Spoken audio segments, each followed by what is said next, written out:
It's good. Go read this chapter. Go read Worm. Worm is good.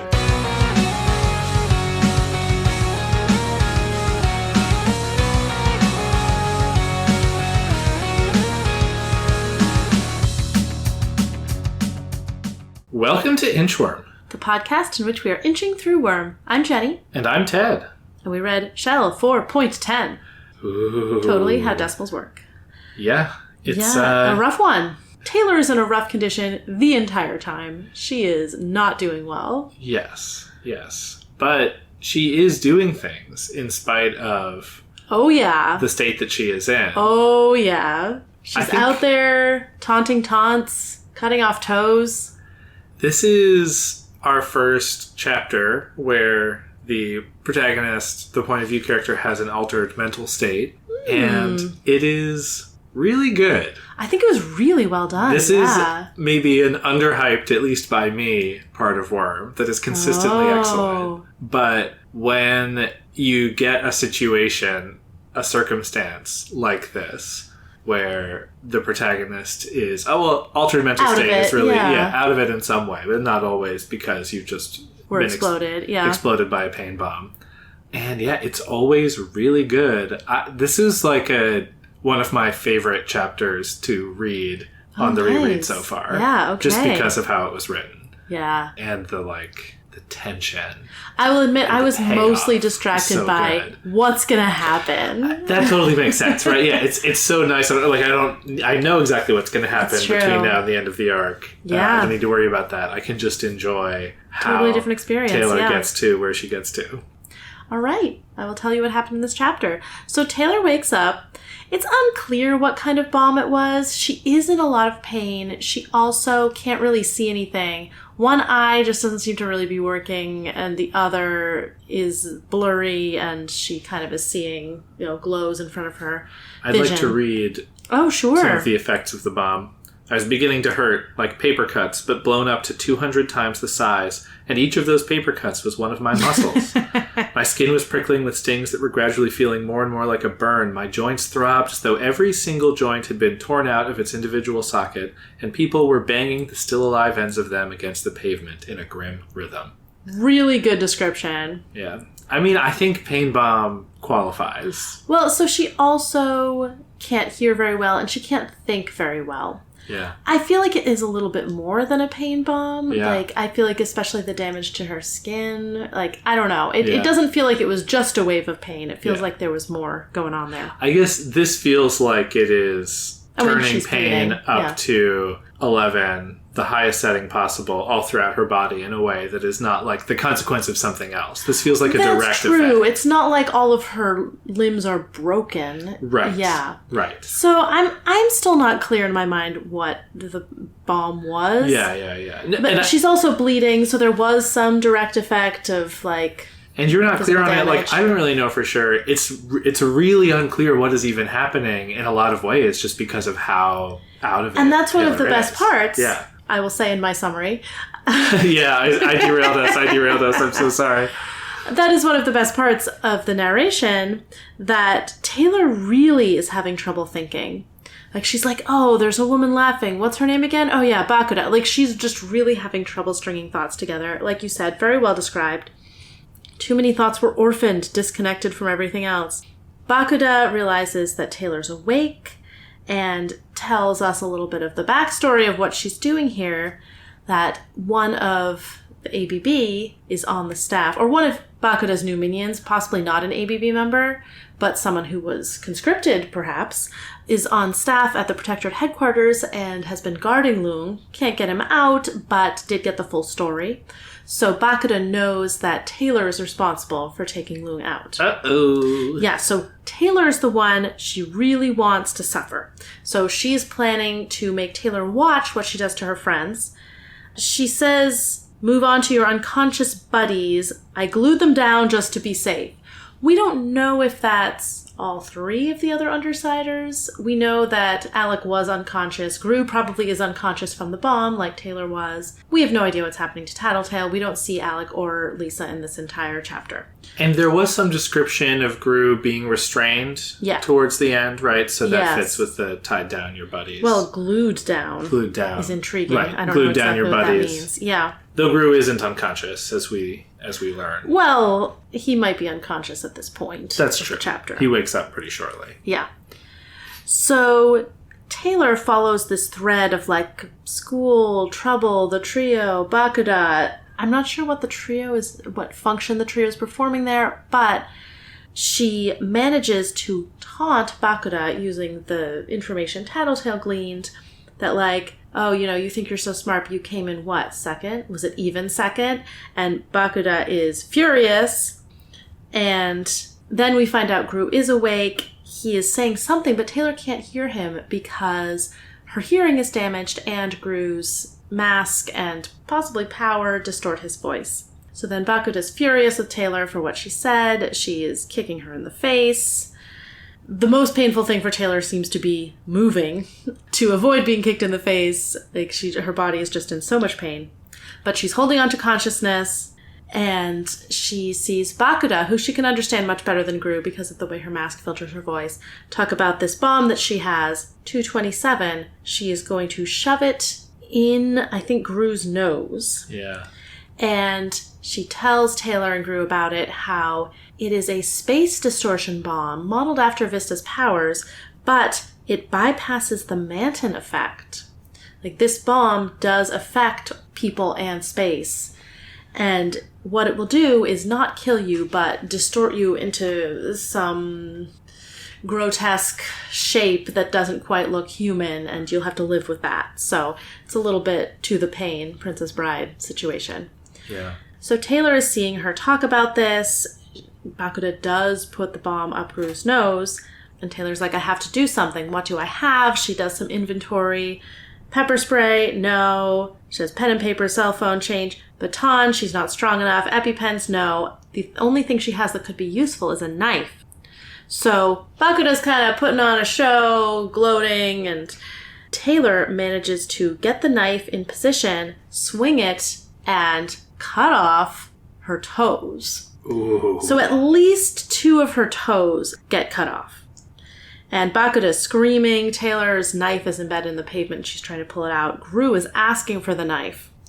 So Bakuda's writhing, possibly unable to set off another bomb because the toe rings were her kind of ignition mechanism.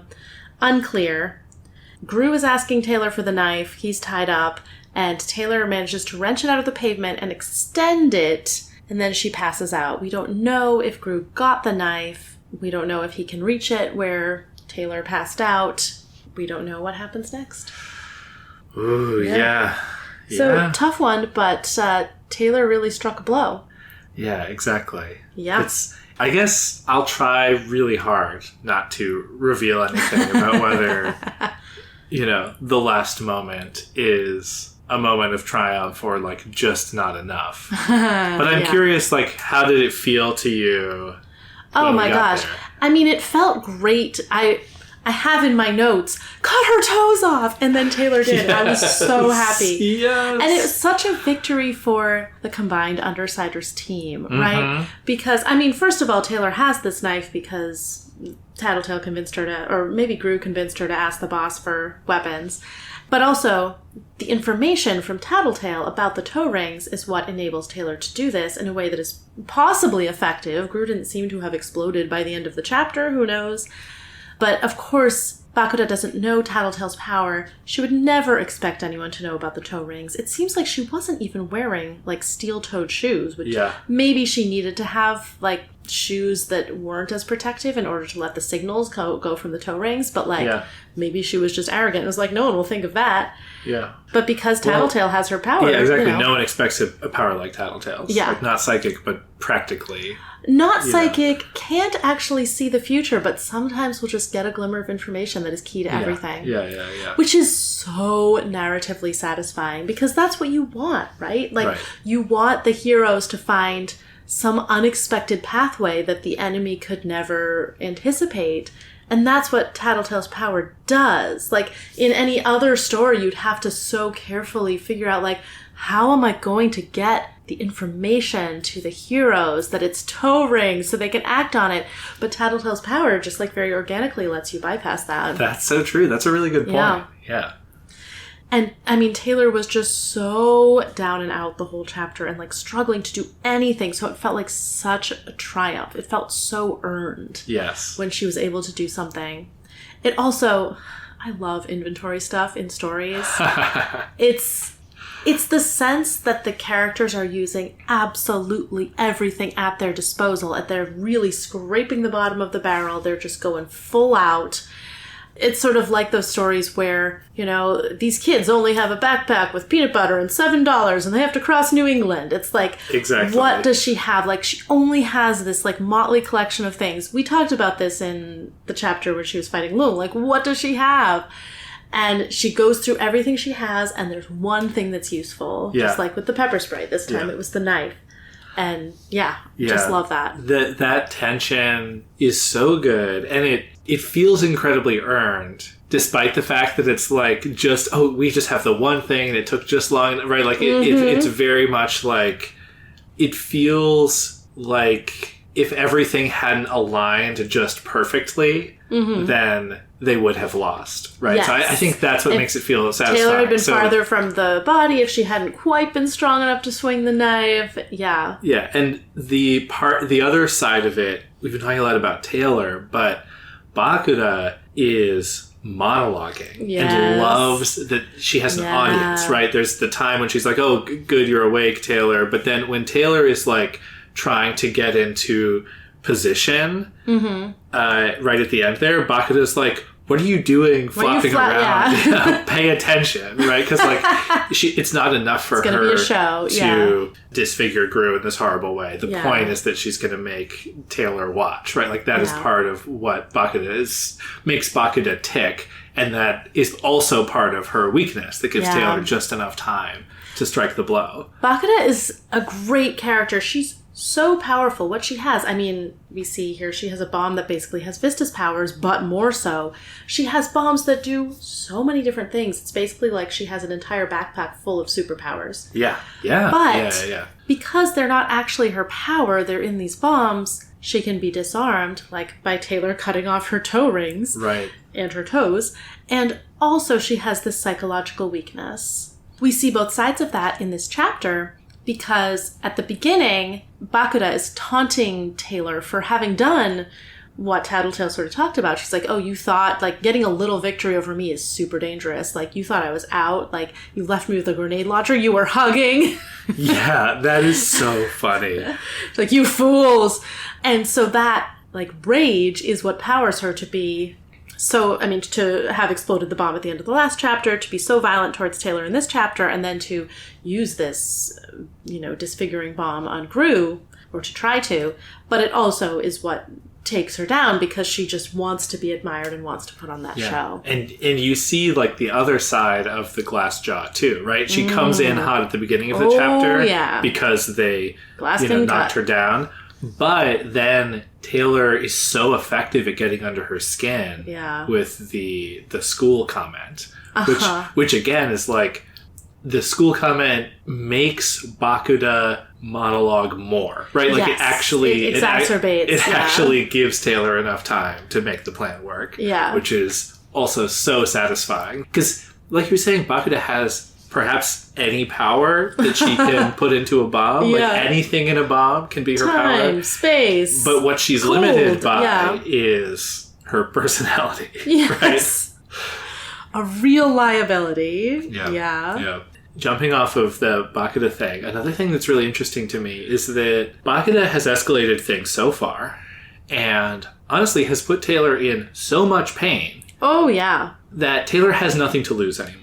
Right? And I think it's a testament to Taylor. We can talk about the Taylor side of it, but from Bakuda's side, Taylor has nothing to lose. It's kind of a weakness in her fear-based, I'm going to go so hard approach. Yeah. Because she has nothing to hold over Taylor. And I think, like you were saying, even when Bakuda is beating Taylor up. Taylor's like, I'm basically in as much pain as I could imagine being in. Right, she can't hurt me more. Right, so, like, I might as well try and do stuff. Yeah, right? Like, yeah. Which, I mean, now that I'm saying it, it's so Taylor. It's so, like, rational, right? Yeah. It's like, well, I guess I can't be in more pain, so, I might as well try something.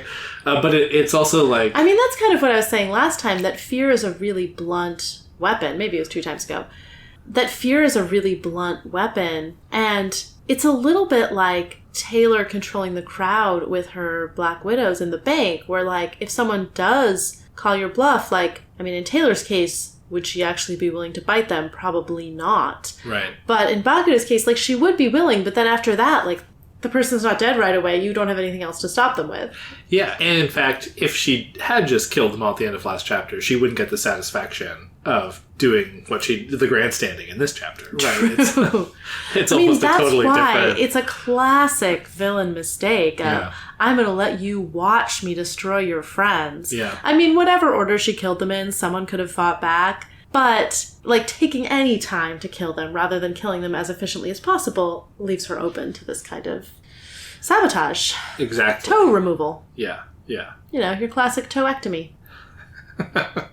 Actually, probably the reason that she uses toe rings, I mean, aside from it being, like, a weird, ridiculous, perhaps teenage affectation... She did, if she went to college young, she might actually still be a teenager, is probably because she doesn't want to be disarmed of her detonator. Yeah. And no one is going to think she keeps it on her toes. It's also, it sounds like stage magic when you describe it like that. Because the key to good stage magic is to do something so gimmicky and weird that the audience would never expect it, right? It's like, oh, you built a suit that's, like, lined with, like, 100 different wires so that you can, like...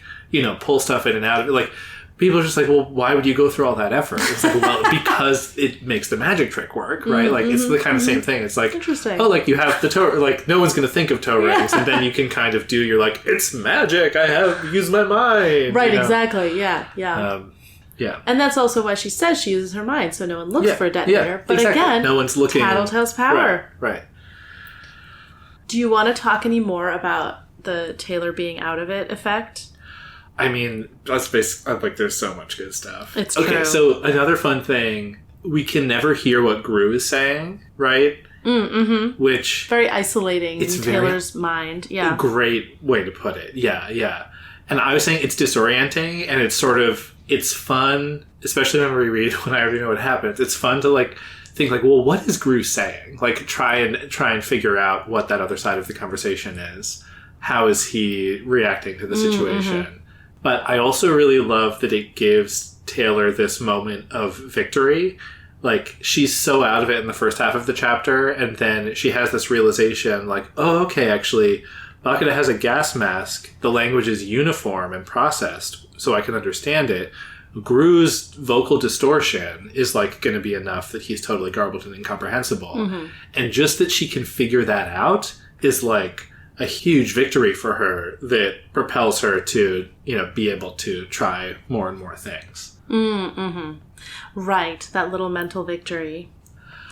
I guess there are a couple of things. One thing I wanted to call out is we're in Taylor's head. We know how badly Taylor is doing. Yes. But imagine for a second what happens from Bakuda's perspective. Uh-huh. Bakuda hears Taylor mumble something and then grabs her from the ground, pulls her to half sitting, right? Mm-hmm. And Taylor says, "School. Bakuda failed. Smart as you think you are, failing like that? What was it? Second place? Not even second? Something approximating a chuckle.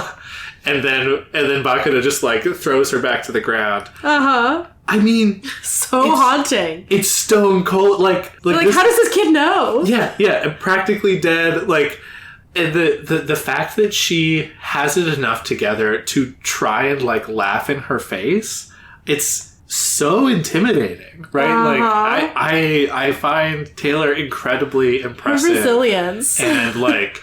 just kind of, like, cool in a tough situation. And then later in the chapter, when you're about to explode this guy in this really dramatic fashion, this, like, girl who's clearly in immense amounts of pain is kind of flopping around, and then she pulls out a knife and cuts your toes off. I did want to read, there was a lot of blood, hers, a bit of her boot, pink and crimson, 2 smaller toes with painted nails, pink and crimson, in the middle of the mess of blood. Painted nails is such painted nails that are in theme with Bomberman. Like, that is going the extra mile, Bakuda. Gotta respect it. I mean... Yeah. Did she expect to take her boots off? Yeah, I mean, there's some other Taylor things. One is, like, before she starts thinking again, like, her first coherent thought is, I wasn't going out like this, not without a fight. Like, such a will to live. Like, me in the situation, I'm like, I guess I'm dead. Like, please make the pain stop, right? Taylor's immediately, like, not going down without a fight, which is incredible. I think the school thing, right, where she's like, I groaned in frustration trying to connect the ideas. She thinks school, and then she's like, me? The trio? No. Not me at school. Okay, that it's makes Bakuda sense. Yeah, her thoughts are just confused. Yeah. I was intrigued by the mention of the trio just because we haven't seen them in a while, and I've been expecting them to come back, and then suddenly there was a mention, but, like, it didn't seem like it seemed like it was a stray thought. Yeah. There's also a moment when she's winding up to attack Bakuda, where she thinks didn't want to kill, but had to stop her for Gru. Oh. Which I also really admire that she's, like, on some level not wanting to use lethal force, even in this situation. Yeah. Right? I think it really... I feel like killing her would honestly be perfectly justified. No. She's such a villain. Of course. But that's... I mean, I think that's just... I guess the hero ethos is you don't kill villains. Exactly. It's how Taylor genuinely sees herself. Yeah. In this moment. But she is using violence against this villain, and she's doing it for Gru. Yeah. Yeah. Another thing, when she hits the feet, right, it's a really hard hit, and she immediately is like, oh no, is she armored? Oh no, like, I don't even know what foot it is or what toes it is. Yeah. Right, so I love that, one, she has this analytical side where she's, like, constantly thinking. And also, it's another one of those things where it's, like, the fact that it's so contingent and that it was kind of a lucky guess, or, like, she got lucky, is also part of what makes it so exciting and so thrilling to read about. Right, and, like, and it's not like she's like, oh, and, like, I timed the knife perfectly because I knew exactly how to cut off her big toe, and that was it. It's like, it's clear to Taylor that if this works, she got lucky, which is not always how it feels in these kinds of, like, oh, pivotal, the whole battle hangs on this one moment, and then the hero does just the perfect shot. Well, and I actually wonder, I mean, we don't know exactly what happens next, if she even cut off the correct toes, because she didn't see toe rings on those toes. That's a great point. And if you are crossing your toes, I don't know how other people's feet work, but I can only cross my big toe with my second toe. Like, not, like, I can't cross the other ones the way you can cross fingers. Yeah, it's interesting. So, it's possible she didn't cut off the toes with the toe rings, but if you've just had several of your toes cut off, you're probably not doing a lot with precision with your other toes. And also, if she has this targeting system in her goggles, like, is she going to be able to stand up and look at Gru and make it happen when she just lost several toes? Like, she's probably, I think she was lying on the ground, like, screaming in pain. Like, she's not going to be making that happen. So, even if Taylor didn't cut off the right toes, Gru would probably have time to use the knife, assuming he can reach it, and escape the bonds, and then maybe he can take her out in a... I mean, maybe he's going to cut out that bomb also. That would be... I don't know how that's going to work. A nose job. Yeah, because you can't leave that thing in there. Yeah, we also don't know how likely it is the bombs are to detonate unintentionally. On their own? Yeah, right? That's a great point. You don't want to mess with it. Yeah. Hopefully there's a way to deal with that whole situation. Yeah. Ooh. I feel like the fitting thing to do, though risky and maybe actually just really difficult to pull off, is if he manages to extract the bomb and puts it on Bakuda and blows her up with it. Ooh. Yeah. But, I mean, I think that's just too... I think the wise thing to do is throw the bomb away and then use the knife to, like, stab Bakuda. Like, don't... Yeah, And then he'll be a murderer, too. Yeah. Her taunting description of how the, like, flesh bomb works is so awful. Yeah. This is the point where I was like, I have found Bakuda, and Bakuda's power is very cool. Yeah. And at this point, I was like, Bakuda's a monster. Far, yeah. This bomb is not cool. I concede. Bakuda's awful. I think I got there a while ago. Yeah. Maybe with the dissolving guy. Yeah. You know what I was disappointed by? Taylor never used the hologram backpack or the antenna that she stole from Lee. So far, but yeah, they were not part of her inventory. Okay. In She this, might in this end up, chapter. Yeah. She didn't even mention having it. Yeah. Maybe she lost it somewhere. We didn't hear about it. Yeah, that's true. Or it's unclear what use Tinker stuff is to other people. That's kind of true. an open question. But she didn't even mention it. So Regent did want to take the maybe she forgot she had it because hoverboard. she's so out of it. Yeah. So they could have used it. And Tattletale specified that Bakuda's weapons are keyed to her fingerprint. It's not like there's an inherent thing where only she can use them. Actually, since we're talking about Tinkers and stuff, one thing that I thought was super interesting in this chapter is that Bakuda appears to still be doing science, right? She takes a sample of Vista's power somehow, or a reading, and then is like intentionally making a Vista-inspired bomb. Though, on the other hand, maybe it's more like she thinks she's doing science because... But she's really doing powers? It's that... Well, right. So, but like... The way she explained it initially, it was like, "Oh, I took a sample," but then she was like, "And somehow I bypassed the Manton effect." So it's not like she has a hypothesis about how she did that, and it's so yeah. I'm very curious. No, that's a good question. I'm not sure. I'm not sure we're gonna get a lot more direct answers about how Bakuda makes bombs, but it's very interesting to me. I really appreciated that the text went to such lengths to remind us what the Manton effect is and how it works. It's been a few chapters. Yeah, I mean, I did remember, but I was like, oh yeah, this is so smart, making sure that we really know what it is. Yeah. It would be easy to forget. There are just so many good details. I don't know that I'll pull out all of them, but she opens her eyes and tries to focus. 3 crimson ribbons. No. I was seeing triple. 1 crimson ribbon. And then it traces a line down the side of her mask. Where it made contact with pavement, there was a steadily growing puddle. I realized I was bleeding a lot. Yeah, she is in bad shape. Yeah, the short sentences at the end there, and then the really, really moment by moment, like I am watching a trickle of blood go down my helmet and into a pool and seeing it. It's like such a grounding physical detail that is also very suspenseful just to read through that paragraph. Yeah, watching her figure things out was a really good part of the tension of this chapter. Yeah, the bit where she's mentally unsure, where the school confusion, trying to figure out what she meant by that, is very satisfying to read.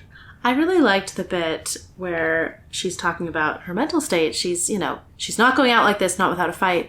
My desire to do something was almost more excruciating than the pain that throbbed and thrummed through my entire body, which just tells us so much about her. Yeah. And so fascinating, again, that when she's not in costume, her default is passivity. Yeah. Right? But now she's in this world where finally she can do things. Right, she's so eager and desperate to do things. Interesting that Bakuda calls her ineffectual when she acknowledges, a page later that, oh yeah, I know all about you. I know you're the one who took down Loon. Yeah, I guess. Right. She has been ineffectual with her bugs in today's fight. Yeah. Well, yeah, you wonder, did Bakuda decide to come at them in a place where there were no bugs? Taylor could have had a swarm, and I think a swarm would have been pretty effective against Bakuda. Yeah, but it's true that Bakuda might have picked this place to target them. Yeah, or at least... We don't know what information she had. We still don't know how she knew about the storage locker. Yeah. So maybe she killed all the bugs. Ooh. That would be fascinating, actually. Yeah. If she's been planning this for a while. Yeah. If she knew they had the money there, there's no way for her to have known that. So since she did know that, who knows how long ago she knew it. Exactly. But, how much planning was going on. There's this bit when she starts talking, and it's like, oh my gosh, how reedy and thin my voice sounds is more terrifying than anything else, right? It's like yeah. Realizing how weak you are. Perceiving your own weakness. Yeah, really good. A short distance from me, Gru's voice echoed. I could only make out the first word, she's or cheese. He laughed. This sounds like talking to a toddler. But also, she stands up to Bakuda, and then Gru says something and laughs. Yeah. He's also goading her, right? Like, kudos to him that, like... Oh, yeah. Gru's on it. And actually, you know, we were saying, like, was Gru the one we said might cave first under torture? No. No. Absolutely not. Alec would cave first under torture. Thank you. I said Gru was the second least likely to cave. And I think there's some evidence here. Bitch and then Gru. Yeah. There's some evidence here for that, because he seems totally calm despite the fact that... Yeah. I mean, there is sort of the detail that he sort of, like, is totally shrouded in darkness, which is an interesting thing. Like, he hasn't sort of dismissed it, even if it's ineffectual here. And she, I think, threatens, like, don't use your darkness or I'll kill Taylor right away. Yeah. I will say... I said that Taylor was slightly more likely to cave under torture than Gru. From what we saw in this chapter, like, she is justifying my decision to put her ahead of Tattletale. In the torture resistance lineup. I mean, not that we see Tattletale be weak here, just that Taylor is so tough under enormous pain. One of the other moments, so the inventory description is so satisfying. Mm-hmm. She goes down everything one bit in a row. But then this moment... That was it for the contents of my utility compartment. I let my hand go limp and dangle behind my back as I braced myself to move it, and my fingers brushed against something. The knife sheath at the small of my back. I'd strapped it in at the lowest point it could be on my back while being both covered by my armor and easy to reach. Knife worked. Just the sentence, knife worked. So satisfying. It's the minimal amount of effort that, like, Taylor needs to go from, like, thinking and planning to... her next action thing mode, and so like, of course Taylor doesn't need to explain it to herself, right? She just has a little bit of moment like, okay, I know what I'm doing. It's so satisfying. And then the attention shifts to, like, you know, Bakuda talking, and then we get the surprise at the end. Taylor thinks about, like, could I come up with something clever to say? Right? She thinks, with no witty reply, no quip, or even an angry yell, I brought the knife down. Right? Yeah, that's all she has. She's using all her powers, and then she does pass out moments afterwards. Yeah. Oh, another thing I loved. She really starts losing it after she cuts the toes off, just because she's passing out. Unconsciousness called to me. Seductive, safe, painless, free of threats, if it was even unconsciousness. The chilling idea that I could be dying dawned on me. Seems totally reasonable after this chapter. Moment of clarity. That is so chilling. Yeah. So chilling. And yeah, totally reasonable. Yeah. I'm going to say she doesn't die. Also, so this chapter, look at how much this is the last page. You can't tell it's the last page because it fills the entire page on my phone. So I keep paging through and going to the next page. So I've seen the first line of the next page. Well, we'll get there in predictions in a second. The last thing I just want to say about this chapter, and thank you for humoring me, and just like, we both just read this. It's good. Go read this chapter. Go read Worm. Worm is good. The final moment is so satisfying. She hears Gru say, Livni ya yaif? Livni va yaif? The knife. He needed it. And then there's I like how it takes her a minute to figure out even what he's saying. Yeah. She really can understand him, and this struggle at the end is so epic, right? She's already kind of like done. Mm-hmm. We're past the pivot point of the chapter, right? She has disabled Bakuda, at least for the moment, right?